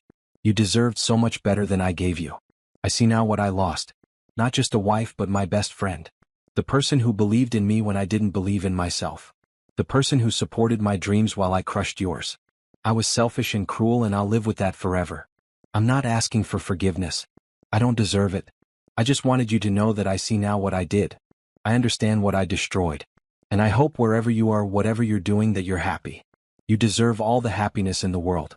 I'm in therapy now, trying to understand why I sabotaged everything good in my life. Trying to become a better person.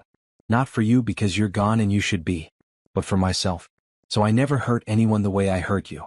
Thank you for the years you gave me. Thank you for loving me when I didn't deserve it. Thank you for leaving when staying would have destroyed you. You were always braver than I was. I wish you every success and every joy. You've earned it all." Naomi read the letter twice. It was the first genuine apology she'd received from Brett, the first acknowledgement of what he'd really done. It didn't change anything. It didn't undo the pain. But it provided something she hadn't realized she needed: closure. She showed the letter to Joel that evening. "What do you think?" "I think he finally understands what he lost. But that's not your concern anymore. You've built an incredible life without him. Whether he's sorry or not doesn't affect that." Joel was right. Brett's apology, while meaningful, was about his journey, not hers. She'd already done her healing. She'd already moved on. His regret was his to carry, not hers. She put the letter in a drawer and never looked at it again. That chapter was closed. She was too busy writing new ones. December brought planning for a wedding. Small, intimate, just close friends and family. Naomi wore a green dress, her favorite color, not white. Joel wore a blue suit. They wrote their own vows, promising partnership and support and space to be themselves. "I promise to celebrate your success without feeling threatened," Joel said. "To support your dreams while pursuing my own. To love you without trying to change you. To be your partner, not your owner." "I promise to stay whole while loving you," Naomi responded. "To maintain my identity while building our life together. To trust you while trusting myself more. To never lose myself again because the woman I've become is someone worth keeping." The wedding was perfect. Simple, meaningful, real. Nothing like her first wedding, which had been all about show and tradition. This was about choosing each other with full awareness, with healed hearts, with clear eyes. At the reception, Tanya gave a toast. 2 years ago, Naomi's world fell apart. She could have stayed broken. She could have let betrayal define her. Instead, she built herself into someone stronger, braver, more successful than anyone imagined. She turned her worst experience into her greatest triumph. That's not just survival. That's victory. Later that night, Naomi stood with Joel looking out at their friends dancing and laughing. "I never thought I'd get married again. Are you happy you did?" "I'm happy I married you. That's different. This isn't about being someone's wife. It's about choosing a partner who sees me, values me, supports me. You do all that. You do the same for me. That's why this works." Looking around the room, Naomi felt genuine joy. Her business was thriving. Her book was successful.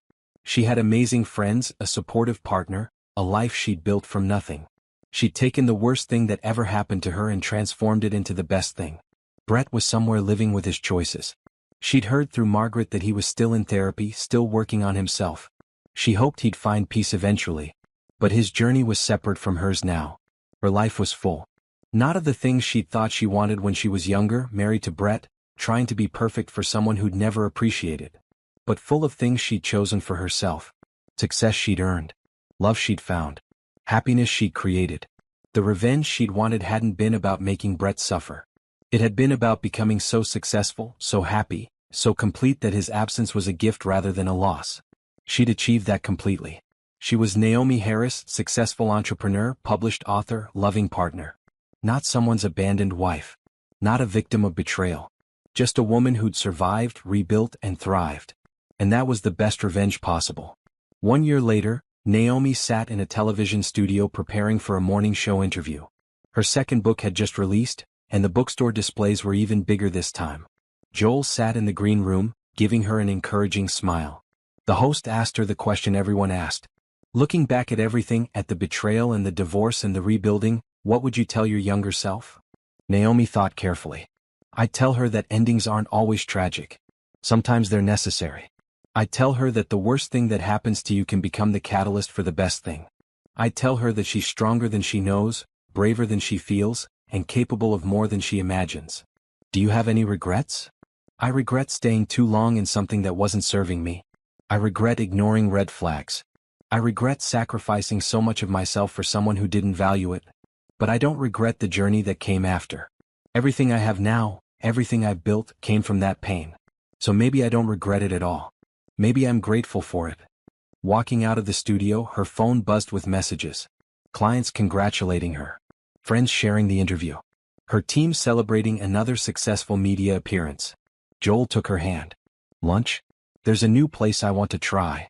"Perfect. I'm starving." They walked through the city streets, two successful people with separate but complementary lives, choosing each other every day without losing themselves.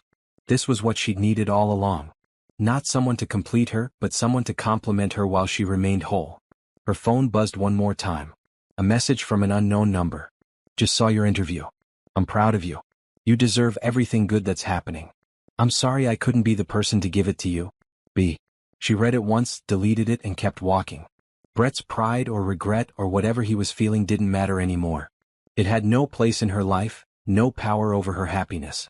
She'd moved on completely. She'd built something beautiful from ashes. She'd proven that betrayal doesn't define you, actions do. And her actions had been brave, smart, and ultimately successful. This was her life now. The one she'd fought for. The one she'd built. The one she deserved. And it was absolutely perfect.